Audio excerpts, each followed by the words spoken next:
ନମସ୍କାର, good morning. ଅନୁ ରୋଷେଇକୁ ଆଉ ମୋ ଓଡ଼ିଆ ପରିବାରକୁ ସ୍ୱାଗତ। ସାଙ୍ଗମାନେ ମୁଁ ଉଠି ଯାଇଥିଲି 4:30ଟାରେ, ସକାଳୁ ସକାଳୁ 4:30ଟାରେ। ଦେଖନ୍ତୁ ପୁରା ଟିକେ ଟିକେ ଅନ୍ଧାର ଅଛି।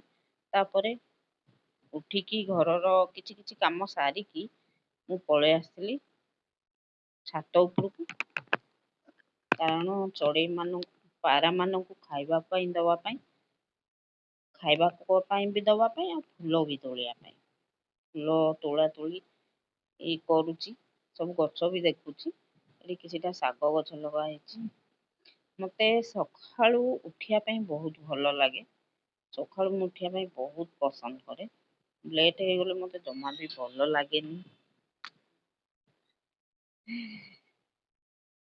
ପୁରା ଦିନ ହିଁ ଖରାପ ପଳାଏ। ବହୁତ କାମ ବି ଘରର ସରେନି। ଯେତେ ଜଲ୍ଦି ଉଠିବ ସେତେ ଜଲ୍ଦି କାମ ବି ସରିବ। ଆଉ ତାପରେ ବି ମୋର ଟିକେ ଠାକୁର ପୂଜା ବହୁତ ଲେଟ୍।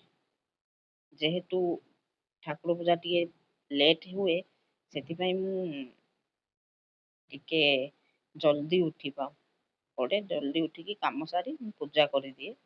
ପିଲାମାନେ ନହେଲେ ପୂଜା କରୁଥିବି, ଖାଇବି ହଉଥିବେ, ଖାଇବାକୁ ଦେ ଏମିତି। ମୁଁ ସେଥିପାଇଁ ଟିକେ ଜଲ୍ଦି ଉଠି ପଡ଼େ, ତାକି ମୋ କାମ ମୁଁ ସାରି ଦେଇଥିବି। ତାଙ୍କୁ ଖାଇବା ଟାଇମ୍ରେ ତାଙ୍କ ଖାଇବା ବି ରେଡ଼ି ହେଇଯାଇଥିବ। ସେଥିପାଇଁ ମୁଁ ଜଲ୍ଦି ସବୁ କାମ ସକାଳୁ ଉଠିକି କାମ ସାରିଦିଏ। ମୁଁ ତ ଉଠେ ପ୍ରାୟ ସବୁଦିନ, କେବେ କେବେ 4ଟା, କେବେ କେବେ 4:30, ୟା ତ 5ଟା ଭିତରେ, ତା ଭିତରେ ହିଁ ଉଠେ। ଅଧିକ ଲେଟ୍ କରେନି। ହଁ, କେତେବେଳେ କେମିତି ଯଦି ଦେହ ଭଲ ନଥାଏ କି ରାତିରେ ଧର ଲେଟ୍ରେ ଶୋଇଥାଏ, କାରଣ ମତେ ନିଦ ବି ହୁଏନି ବେଳେ ବେଳେ, ମାନେ ଗୋଡ଼ ହାତ ବିନ୍ଧା ବି ହୁଏ, ନିଦ ହୁଏନି। ମୁଁ ଲେଟ୍ରେ ଯଦି ଶୋଇଥାଏ ତାହେଲେ ମୁଁ ଲେଟ୍ ହେଇଯାଏ ଟିକେ। ଫୁଲ ସବୁ ତୋଳି ଦେଇଥିଲି, ଫୁଲ ତୋଳିକି ନେଇ ଆସିଲି। ଦେଖନ୍ତୁ, ଏଇଟା କନିଅରୀ ଆଉ ଏଇଟା ହଉଛି ମନ୍ଦାର, ମଲ୍ଲି ଫୁଲ। ଏତିକି ଫୁଲ ଥିଲା ଛାତ ଉପରେ, ନେଇକି ପଳେଇ ଆସିଥିଲି। ଆହୁରି ପୁଣି ତଳକୁ ଯିବି ନା ଫୁଲ ତୋଳିବା ପାଇଁ। ତାପରେ ମୁଁ ସୂର୍ଯ୍ୟଙ୍କୁ ଗାଧେଇ ପାଧେଇକି ଆସି ସୂର୍ଯ୍ୟଙ୍କୁ ପାଣି ଟେକି ଦେଇଥିଲି। ପାଣି ଟେକି ସାରିଲା ପରେ ତାପରେ ମୁଁ ଗଲି ତୁଳସୀ ଗଛରେ ପାଣି ଦେବା ପାଇଁ। ତୁଳସୀ ଗଛରେ ପାଣି ଦେଇ ସାରିଲା ପରେ ତାପରେ ପୂଜା ଆରମ୍ଭ କରିଦେଇଥିଲି। ଘରେ ପୂଜା ଆରମ୍ଭ କରିଦେଇଥିଲି।